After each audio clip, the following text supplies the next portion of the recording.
وبركاته.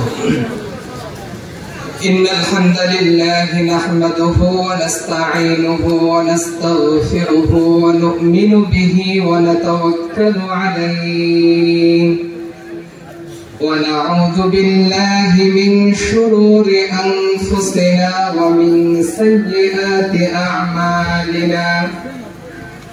من يهده الله فلا مضل له ومن يضلله فلا هادي له.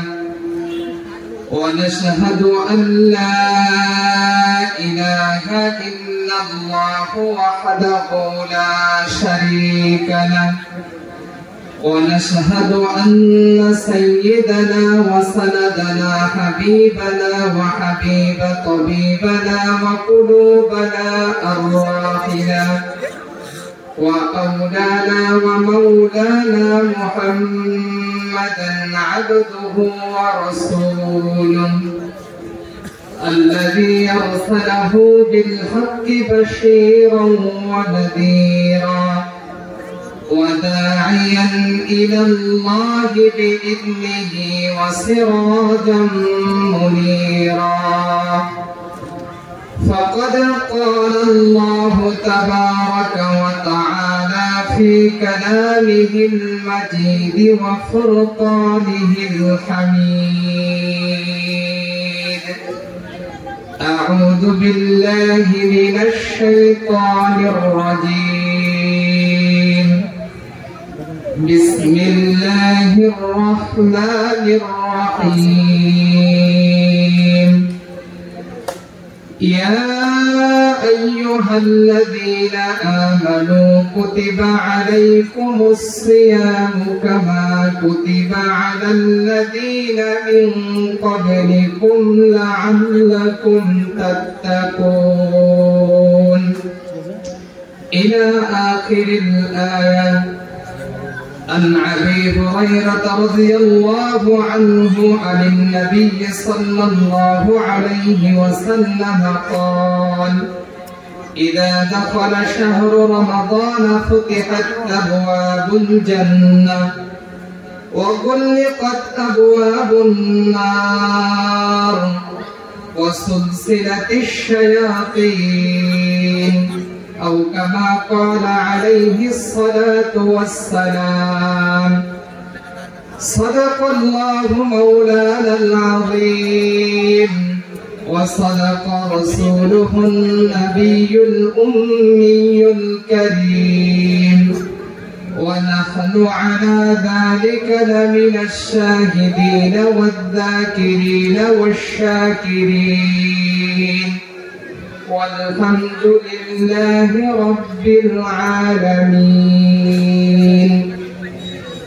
সবাই আমরা বরকতের জন্য আজমতের সাথে সবাই পড়ি: আল্লাহুম্মা সাল্লি আলা মুহাম্মাদিন ওয়া আলা আলি মুহাম্মাদ কামা সাল্লাইতা আলা ইব্রাহিম ওয়া আলা আলি ইব্রাহিম ইন্নাকা হামিদুম মাজিদ। اللهم بارك على محمد وعلى آل محمد كما باركت على إبراهيم وعلى آل إبراهيم إنك حميد مجيد. الحمد لله ثم الحمد لله। সর্বোপরি প্রশংসা ওই আল্লাহ পাক রব্বুল ইজ্জত জালালি ওয়াল ইকরামের দরবারে, যে আল্লাহ জাল্লা শানহু ওয়া আম্মা ওয়ালুহু, যে সত্তার, যে কাহার, যে রাজ্জাক, যে খালিক, যে মালিক, আমাদেরকে পবিত্র শাবান মাসের শেষের দিকে ঐতিহ্যবাহী রাজশাহী জেলার অন্তর্গত চারঘাট থানার অন্তরাধীন ফকিরপাড়া কেন্দ্রীয় গোরস্থানের উদ্যোগে আজকের যে মহতি মাহফিলের ব্যবস্থা করা হয়েছে, এখানে আল্লাহ তাআলা আমাদেরকে কোরআন সুন্নাহর আলোকে কিছু কথা বলার এবং শোনার সুযোগ করে দিলেন। এই জন্য আমরা কালিমাতুর শুকর আদায় করছি, সকলে বলছি আলহামদুলিল্লাহ। মুআজ্জিজ মুহতারাম, মাগরিবের পর থেকে আমাদের প্রোগ্রাম ধারাবাহিকভাবে চলতেছে। আমার পূর্বে আলোচনা করেছেন এবং আমার পরে অনেক মেহমান বাইরে থেকে যারা আসবেন তারা আলোচনা করবেন। বিশেষ করে আমার পরে আলোচনা করবেন হযরত মাওলানা মোহাম্মদ মাজহারুল ইসলাম, আরবি প্রভাষক, মোখাড়া ইসলামিয়া অনার্স কলেজ, বড়াইগ্রাম, নাটোর। এবং আজকে আমাদের কাঙ্ক্ষিত মেহমান এবং আমাদের মাহফিলের মধ্যমণি যিনি সুদূর নাটোর থেকে আগত হযরত মাওলানা মোহাম্মদ রুহুল আমিন জিহাদি, তিনিও আলোচনা করবেন। আল্লাহ তাআলা সবাইকে সুস্থভাবে আমাদের মাঝে পৌঁছে দেন, আমরা এই দোয়া করি। এবং তাদের মুখ থেকে যেন আল্লাহ তাআলা আমাদেরকে এমন কিছু কথা শুনিয়ে দেন যে কথার মাধ্যমে আমাদের জীবন দুনিয়াতে যেন শান্তিময় হয়ে ওঠে এবং যে জীবনের কোনো শেষ নাই, মৃত্যুর পরের জীবনটা যেন সুখময় হয়ে যায়। আল্লাহ তাআলা তৌফিক দান করেন। সকলে বলছি আল্লাহুম্মা আমিন। মুআজ্জিজ মুহতারাম, আজকের মাহফিলের সম্মানিত সভাপতি আমার পাশে বসা আছেন আল্লাহ তাআলা জনাব মোহাম্মদ শোয়েব আলী মন্ডল, আল্লাহ তাআলা তাকে নেক হায়াত দারাজ করে দিন। সকলে বলি আমিন। এছাড়াও আরো যারা আমাদের আজকের প্রধান অতিথি, বিশেষ অতিথি, এছাড়াও আরো অনেক নাম, সেই নাম যদি পড়া শুরু হয় তাহলে আজকে আমার আলোচনার প্রয়োজন হবে না। আমার সময় খুবই সংক্ষিপ্ত। এক কথাই বলি, সকলের প্রতি যথেষ্ট শ্রদ্ধা রেখে আমার সামনে উপবিষ্ট স্নেহের কচিকাঁচা এবং মধ্যবয়সী যারা আছেন এবং বৃদ্ধ বাবাজিরা, পর্দার আড়ালে আমার প্রিয় মা ও বোনেরা, সকলের প্রতি অন্তরের অন্তঃস্থল থেকে শুভেচ্ছা ও মোবারকবাদ জানিয়ে আজকের আলোচনায় প্রবেশ করব। মুআজ্জিজ মুহতারাম, আল্লাহ সুবহানাহু ওয়া তাআলা কালামুল্লাহ শরীফের 2 নম্বর পারা 6 নম্বর পৃষ্ঠা থেকে সূরা বাকারা 183 নম্বর আয়াত তেলাওয়াত করেছি খুতবার মধ্যে। এর আলোকে আমরা কিছু কথা শুনবো ইনশাআল্লাহ। মুআজ্জিজ মুহতারাম, আমাদের সামনে একেবারে সন্নিকটে চলে এসেছে পবিত্র মাহে রমাদান, রমজানুল মুবারক। আর এই রমজানুল মুবারককে লক্ষ্য করে আল্লাহর হাবিব সাল্লাল্লাহু আলাইহি ওয়াসাল্লাম দীর্ঘ 60 দিন পূর্বে, অর্থাৎ রজব মাসের চাঁদ যখন দেখা যেত আকাশে, তখন থেকে আল্লাহর হাবিব সাল্লাল্লাহু আলাইহি ওয়াসাল্লাম দোয়া করতেন, আল্লাহুম্মা বারিক লানা ফি রজব ওয়া শাবান ওয়া বাল্লিগনা রমাদান। আয় আল্লাহ, রজব এবং শাবানের মাঝে আমাদেরকে বরকত দান করেন এবং রমজানুল মুবারক পর্যন্ত আমাদের হায়াতটাকে পৌঁছে দেন, আমাদেরকে পৌঁছে দেন রমজান পর্যন্ত। সুতরাং একদিক থেকে যদি এই হাদিসের দিকে, যদিও হাদিসটা দুর্বল, এই হাদিসের দিকে এবং আল্লাহ রাসূলের শেখানো দোয়ার দিকে যদি নজর করা যায়, তাহলে দেখা যায় যে আল্লাহর হাবিব সাল্লাল্লাহু আলাইহি ওয়াসাল্লাম প্রায় 2 মাস আগে থেকে যথাযথ প্রিপারেশন, প্রস্তুতি নিতেন রমজানের জন্য, যাতে করে রমজানুল মুবারকের একটি আমলও যেন ছুটে না যায়, বাদ পড়ে না যায়। রমজানুল মুবারক সম্পর্কে আল্লাহ রাসূল সাল্লাল্লাহু আলাইহি ওয়াসাল্লাম থেকে আরো একাধিক হাদিস জানা যায়। হযরত আনাস রাদিয়াল্লাহু তাআলা আনহু থেকে বর্ণিত একটি হাদিস, এই হাদিসের মধ্যে বলা হয়েছে রমজান সম্পর্কে, ওয়া ইন্নামা সুমিয়া রমাদান।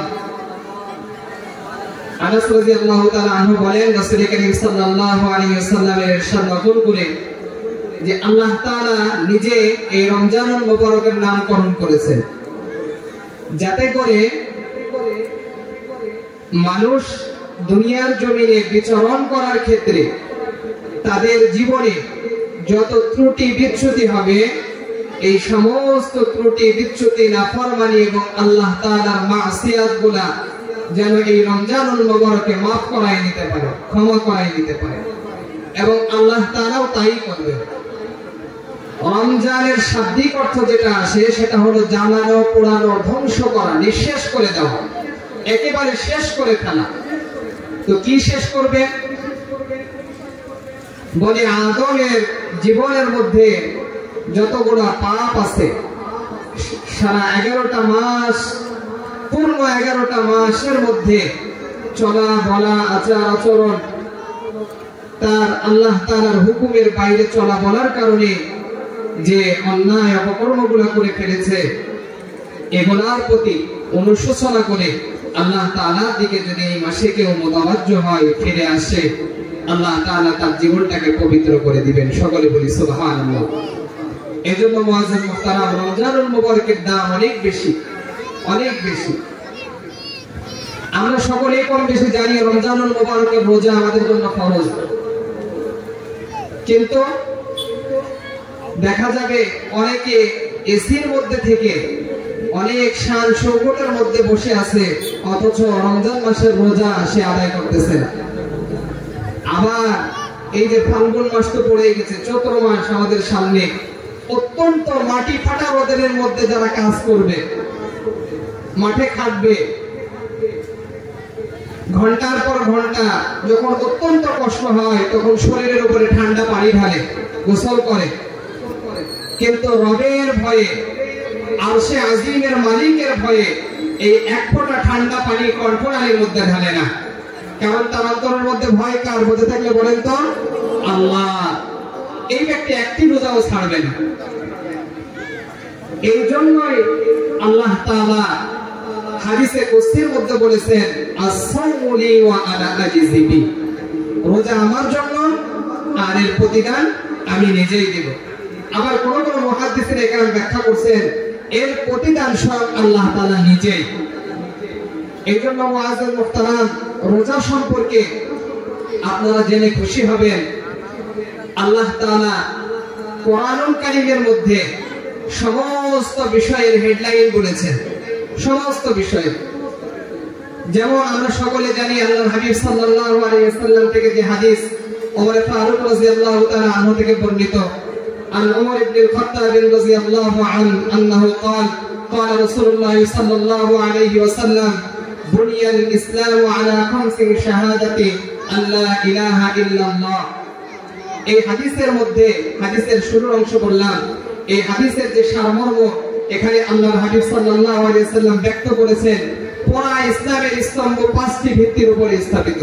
এটা আমরা সকলেই জানি কম বেশি, সহিহ riwayat-এর হাদিস। এখানে আল্লাহর হাবিব বলেছেন 5টি ভিত্তির উপরে স্থাপিত। নাম্বার 1 হলো ঈমান আনয়ন করা, লা ইলাহা ইল্লাল্লাহ সাক্ষ্য প্রদান করা। এরপরে ওয়া ইকামাস সালাহ ওয়া ইতাআজ যাকাত ওয়াল হজ্জ ওয়া সাওমি রমাদান, নামাজ কায়েম করা, সালাত যথাযথভাবে আদায় করা এবং যাকাত প্রদান করা, যাদের সামর্থ্য আছে, যাদের উপরে যাকাত ওয়াজিব হয়ে গেছে।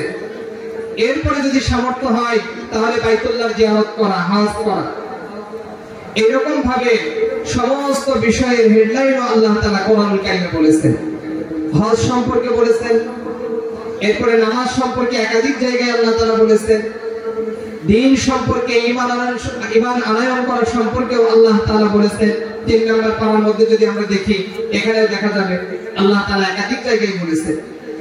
কিন্তু মজার ব্যাপার হলো, নামাজ সম্পর্কে আল্লাহ তাআলা অধিকাংশ জায়গায় বলেছেন, আবার নামাজের সাথে সাথে আল্লাহ তাআলা যাকাতের কথাটাও বলে দিয়েছেন। কিন্তু নামাজ আমরা ফজরের সময় 4 রাকাত পড়ব, 2 রাকাত সুন্নাহ, 2 রাকাত ফরজ।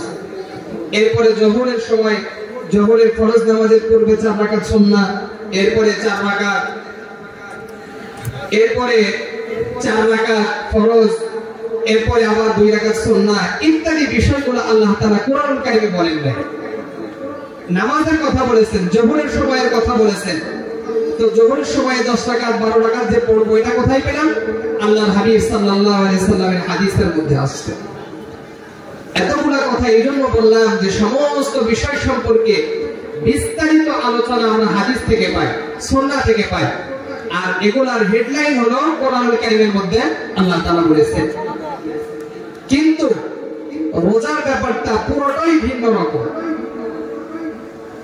রোজার ব্যাপার আল্লাহ সুবহানাহু ওয়া তাআলা রোজা কেমনে রাখবে, কার উপরে রোজা ফরজ, কোন সময় রোজা ছাড়বে, সফরে থাকলে তার কি মাসালা হবে, যদি কারো রোজা ভেঙে যায় কি কারণে ভাঙলো এটার কি মাসালা হবে, এবং কোন ব্যক্তি যদি বার্ধক্যের কারণে রোজা রাখতে না পারে তার কি মাসালা, এই সমস্যার সমাধান কি, বিস্তারিত আলোচনা আল্লাহ তাআলা কোরআনুল কারীমের মধ্যে বলে দিয়েছেন। সুবহানাল্লাহ বলবেন না?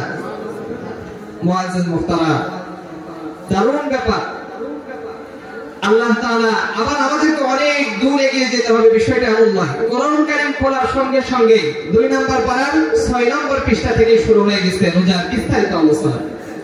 আজকে যে আয়াত আপনাদের সামনে তিলাওয়াত করে শুনিয়েছি, এই আয়াতের মধ্যে আল্লাহ তাআলা বড় চমৎকার ভাবে বলতেছেন, সারা বিশ্বের সমস্ত ঈমানদারদেরকে ডাক দিয়ে আল্লাহ তাআলা ইরশাদ ফরমান, ইয়া আইয়ুহাল্লাযীনা আমানু কুতিবা আলাইকুমুস সিয়ামু কামা কুতিবা আলাল্লাযীনা মিন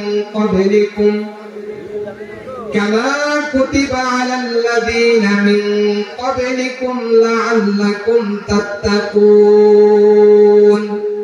আল্লাহ তাআলা এই আয়াতের মধ্যে বলেন, ও আমার ঈমানদার বান্দারা, তোমরা যারা আমাকে বিশ্বাস করো, তোমাদের যাদের অন্তরের মধ্যে ঈমান আছে তাদেরকে বলতেছি, কুতিবা আলাইকুমুস সিয়াম, তোমাদের উপরে রমজানের রোজা আমি ফরজ করে দিলাম। তবে তোমরা ভয় পেও না যে অত্যন্ত চৈত্র মাসের যে কাঠফাটা রোদ, এই রোদের মধ্যে তোমাদের অনেক কষ্ট হবে এবং রোজা রাখতে হবে সারাদিন, সুবহে সাদিক থেকে নিয়ে সূর্যাস্ত পর্যন্ত তোমাদেরকে না খেয়ে থাকতে হবে, স্ত্রী ব্যবহার থেকে দূরে থাকতে হবে, তোমাদের অনেক কষ্ট হয়ে যাবে। বিষয়টা এমন নয়। পুরো কথাটা আগে শোনো, আল্লাহ তাআলা চমৎকার ভাবে বলতেছে। এরপরে আল্লাহ তাআলা বলেন, কামা কুতিবা আলাল্লাযীনা মিন ক্বাবলিকুম, এ আমার ঈমানদার বান্দারা, তোমাদের উপরে যে রমজানের রোজা ফরজ করা হয়েছে বিষয়টি এমন নয়, বরং তোমাদের পূর্বে যারা ছিল, তোমাদের আদি পিতা দুনিয়ার প্রথম মানুষ আব্বাজান আদম আলাইহিস সালাতু ওয়াস সালাম থেকে নিয়ে যারা ছিল পূর্বে, সকলের প্রতি রোজা ফরজ করা ছিল। তবে হ্যাঁ, তোমাদের উপরে রমজানের রোজাটা ফরজ করা হয়েছে। আদম আলাইহিস সালাতু ওয়াস সালামের শরীয়তের মধ্যে যেটা ছিল, প্রত্যেক আরবি মাসের আইয়ামে বীজের যে রোজা 14, 15, 16 তারিখ, প্রত্যেক আরবি মাসে এই তারিখে তিনি রোজা রাখতেন। হযরত নূহ আলাইহিস সালাতু ওয়াস সালাম, দাউদ আলাইহিস সালাতু ওয়াস সালাম সকলেই রোজা রাখতেন। নূহ আলাইহিস সালাতু ওয়াস সালাম 2 ঈদ ব্যতীত, জিলহজের 10 তারিখ এবং ঈদের দিন বাকি রেখে সারা বছর তিনি রোজা রাখতেন। এইরকম ভাবে পূর্ববর্তী সকল উম্মতের উপরে রোজা ফরজ করা হয়েছিল। এই কথাই আল্লাহ তাআলা সূরা বাকারার 183 নম্বর আয়াতের মধ্যে বলেন। এরপরে আল্লাহ তাআলা বলতেছেন, তোমরা যে একটা মাস রোজা রাখবা, এর প্রতিদান কি এবং কেন তোমাদের উপরে এই রোজা ফরজ করলাম? আল্লাহ তাআলা বলেন, লাআল্লাকুম তাত্তাকুন, যাতে করে তোমরা তাকওয়াবান হতে পারো, যাতে করে তোমরা পরহেজগারি অবলম্বন করতে পারো, যাতে করে তোমরা আমি আল্লাহ তাআলা অত্যন্ত নিকটবর্তী বান্দা হয়ে যাও। সহজ কথা হলো, যাতে করে তোমরা এই তাকওয়া অর্জন করে, তাকওয়ার উপর ভর করে তোমরা জান্নাত পর্যন্ত পৌঁছে যাও। এই জন্যই আমি তোমাদের উপর রমজানের রোজা ফরজ করেছি। মুআজ্জিজ মুহতারাম, দেখেন তাকওয়া কি জিনিস। এই কথাগুলো এই জন্য বলতেছি, আমার কাছে মনে হয়েছে রমজান একদম আমাদের সন্নিকটে চলে এসেছে এবং এই রমজানের প্রস্তুতিমূলক এই কথাগুলো যদি আমরা আজকে বাড়ি পর্যন্ত নিতে পারি, তাহলে আল্লাহ তাআলা যদি চান তাহলে পুরো রমজান আমরা সঠিকভাবে আল্লাহ তাআলা আমাদের জন্য যে রহমত ঢেলে দিবেন, সেই রহমতগুলো আমরা যথাযথভাবে নিতে পারবো। কি বলেন মুআজ্জিজ মুহতারাম? আল্লাহ সুবহানাহু ওয়া তাআলা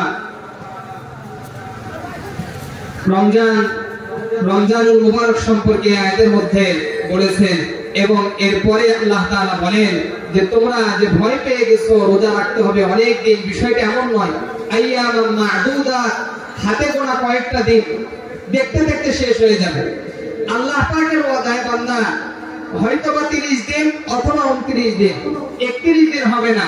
তোমরা লিখে নাও, হাতে গোনা এই কয়েকটা দিন তোমাদের মাঝে দেখতে দেখতে শেষ হয়ে যাবে এবং এই রমজানের রোজার জন্য যে মহা পুরস্কার আমি আল্লাহ তাআলা রেখেছি সেটা হলো আসসামুলি ওয়া আল আজিজি। আমি নিজে দেব প্রতিদান। তুমি সারা জীবন নামাজ পড়ছিলা, নামাজ কাজা করো নাই, যখন মুয়াজ্জিন বলেছে হাইয়া আলাস সালাহ, তুমি সঙ্গে সঙ্গে মসজিদের দিকে রওনা হয়ে গেছো, এক ওয়াক্ত নামাজও তোমার জীবনে কাজা নাই, এই সমস্ত নামাজের সওয়াবগুলো ফেরেশতারা লিখে রেখেছে। তুমি মানুষের সঙ্গে ভালো ব্যবহার করেছো, এইটার প্রতিদানও ফেরেশতারা লিখে রেখেছে। তুমি সময় মতো যাকাত দিয়েছো, বাইতুল্লাহর জিয়ারত করেছো, মসজিদে মাদ্রাসায় দান করেছো, এইরকম বিশাল যে প্রোগ্রাম করা হয়েছে, এইরকম ফকির পাড়ার মতো যত গোরস্থান আছে গোরস্থানে তুমি দান করেছো, এরপরে বৃদ্ধ যারা আছে তাদেরকে তুমি সহানুভূতি দেখিয়েছো, এরপরে যারা এতিম আছে তাদের মাথায় হাত বুলিয়ে দিয়েছো, সমস্ত নেক আমলগুলোর সওয়াব আমার ফেরেশতারা লিখে রেখেছে। কিন্তু হ্যাঁ, শুধুমাত্র এই রমজানের ফজিলত, রমজানের যে বরকত, রমজানের যে ভরপুর আজর প্রতিদান, বিরাট প্রতিদানের ওয়াদা যে আমি আল্লাহ তাআলা করেছি, এই প্রতিদান একমাত্র আমি আল্লাহ স্বয়ং নিজ হাত দিয়ে আমি তোমাদেরকে দেব। সুবহানাল্লাহ।